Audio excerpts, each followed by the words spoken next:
everyone so much for all your questions for this Q&A. Obviously Lewis isn't here, he's already in America, and I've now got 3 weeks and then I'm there. So I just thought I'd do a quick kind of moving to Orlando video, obviously with your questions. So I'm just going to go straight into it and answer the questions. Thank you, by the way, to everybody who sent them. I'll try and answer them as best I can. I'm going to do another video when I'm out there, once I obviously am out there and know a bit more, and you guys might have more questions by then. So after I've done today's, you might want to ask me some more stuff, so I'll get on to the questions. So the first question is, what does Lou do for his job? Unfortunately, I can't tell you that, so I really am sorry, but basically he has transferred from his job that he did here in the UK, and they asked him to go over to Orlando and obviously help out, or not help out, but do the job there. So it was basically an intercompany transfer. Next question, how did you manage to get a visa? What do you do for jobs, and are you finding the move difficult? Well, obviously Lewis is the reason we've got the visas, because he has transferred with his work. So basically he has got an L1 visa, which is I think between 3 and 5 years, and then you can extend it on if you want, and I think there's also a potential for a green card. Yeah, I won't be working there initially, but I'm hoping to maybe next year, once everything's settled and everything, I'll have a look for a job then.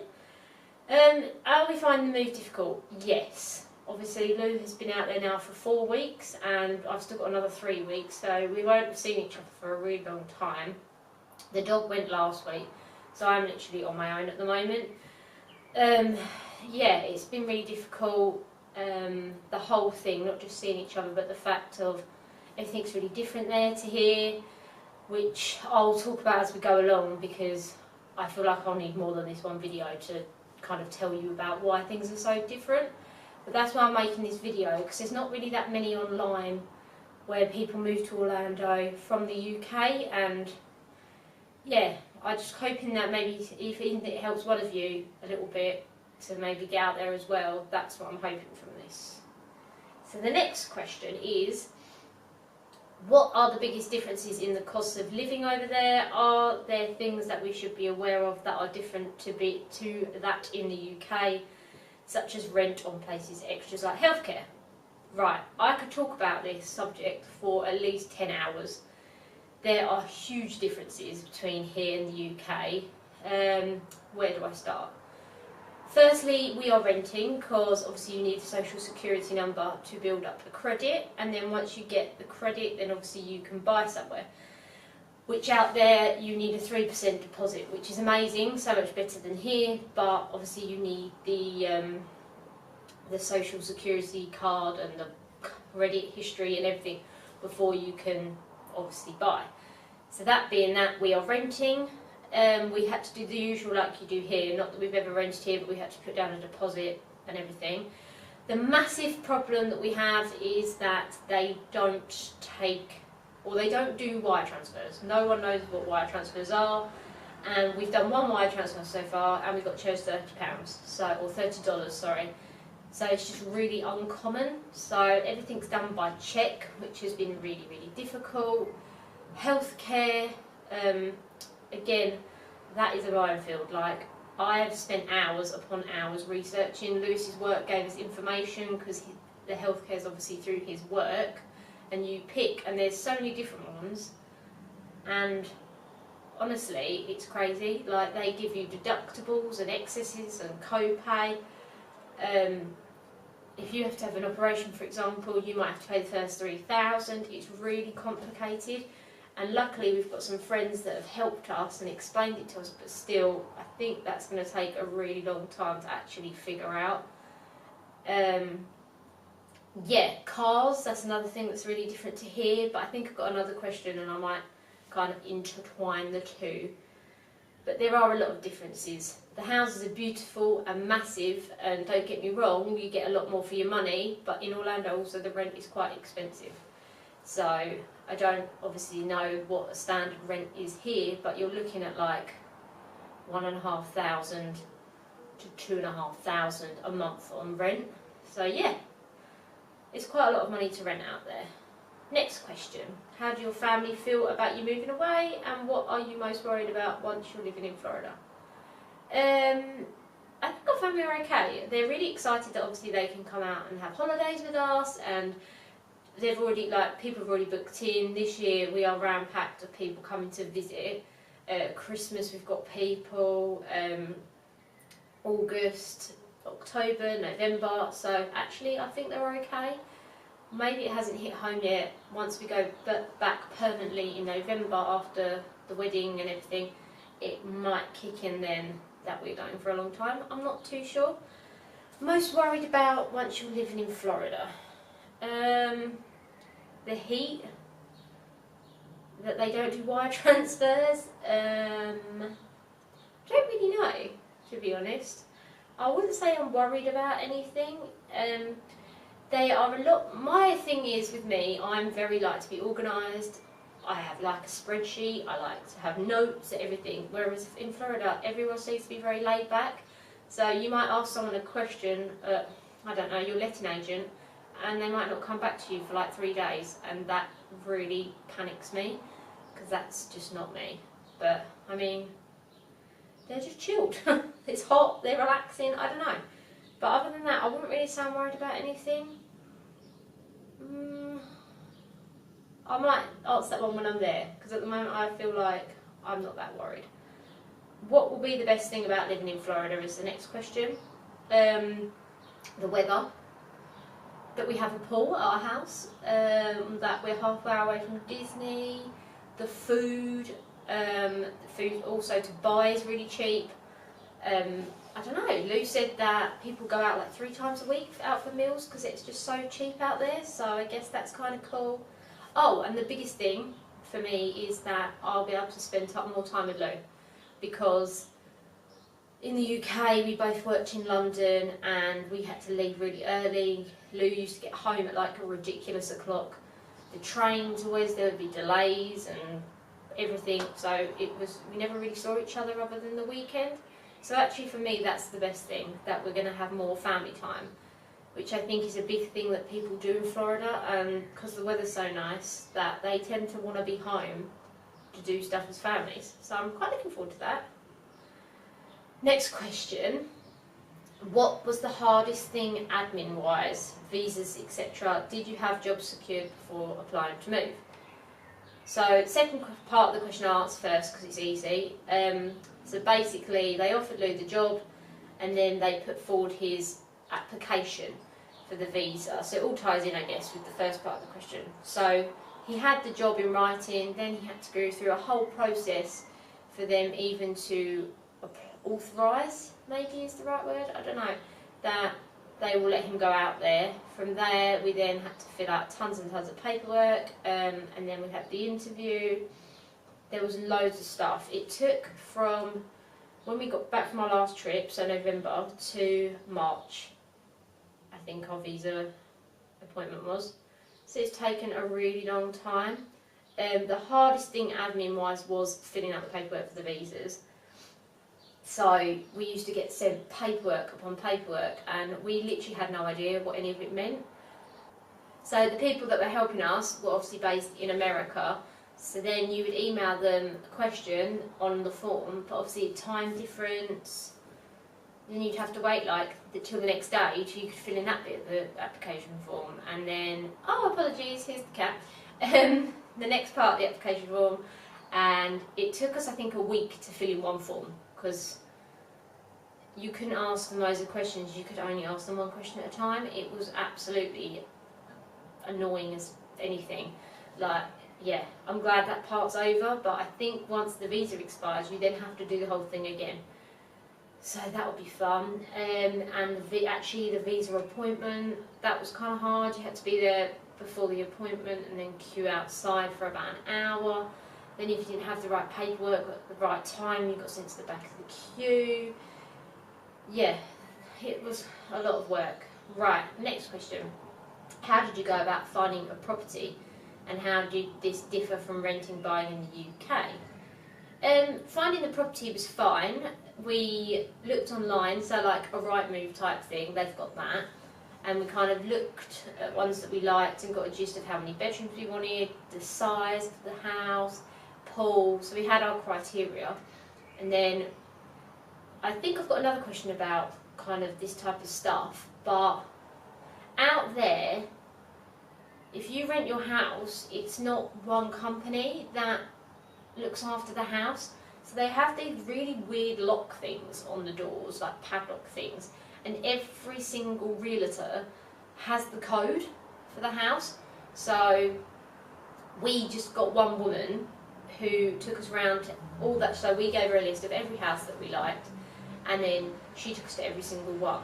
But when we went in, there were like business cards for other realtors that had obviously been in there, because all they do is put the code in the padlock thing and the key for the front doors in it. It's amazing, but it now makes sense why it's so competitive there to kind of rent and buy houses, because anyone and everyone literally can rent it to you. But yes, so that was different. In terms of renting, obviously it was the norm, you put the deposit down. We had to put a pet deposit down for Nala, and yeah, it's pretty standard other than that. For example, different houses included different things, i.e. like pool care, lawn care, everything. Some don't, but it wasn't that difficult, like, it was okay. Next question: how long will it take you to qualify for Florida resident passes to theme parks? Amazing question, we could get them now. As long as you have got any paperwork that shows you're a Florida resident, you literally can get them straight away. So we'll have our lease, it's got both our names on and our address. So basically, as soon as I get out there, like November time I think, that's when we're going to get our annual passes.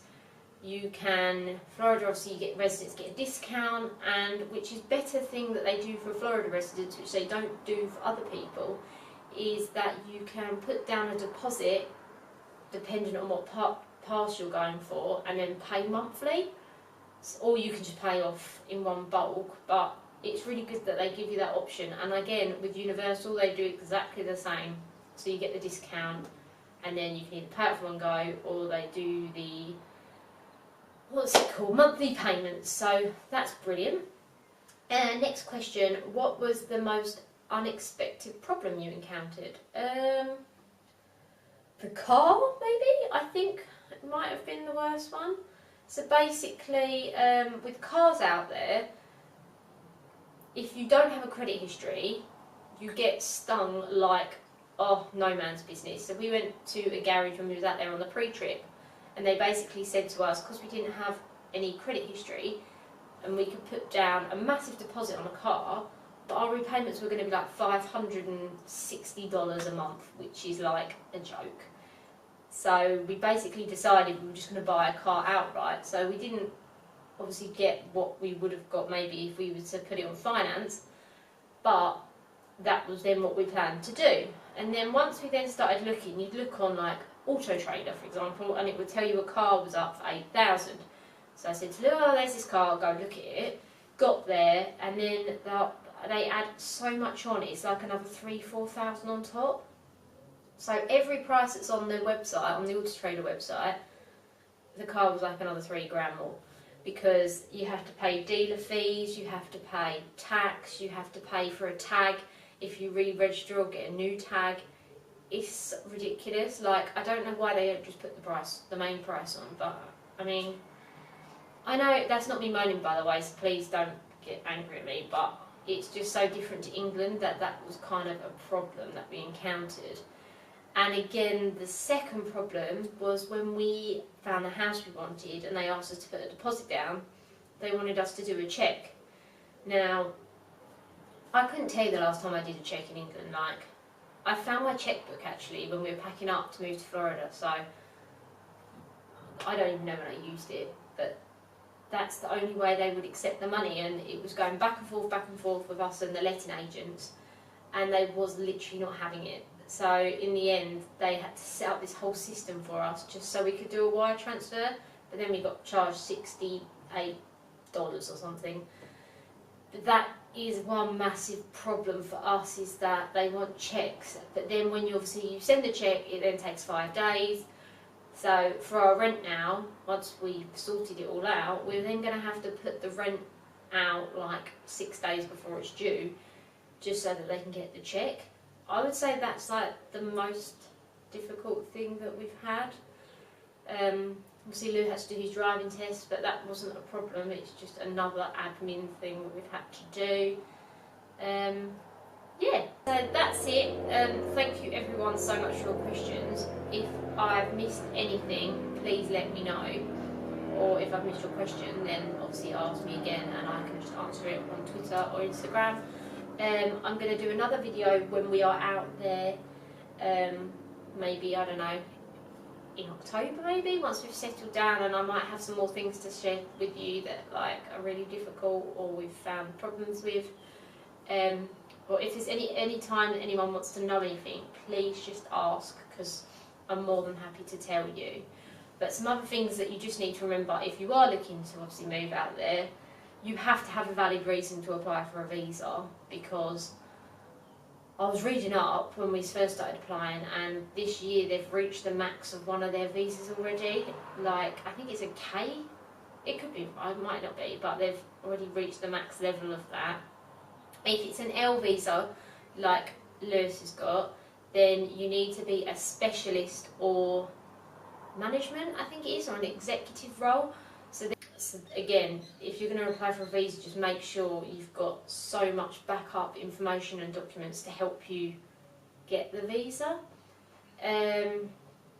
Definitely do a pre-trip to look for a house if you are planning on moving out there, because you look online and it's definitely not the same, and the house might be amazing but the area might be proper rubbish.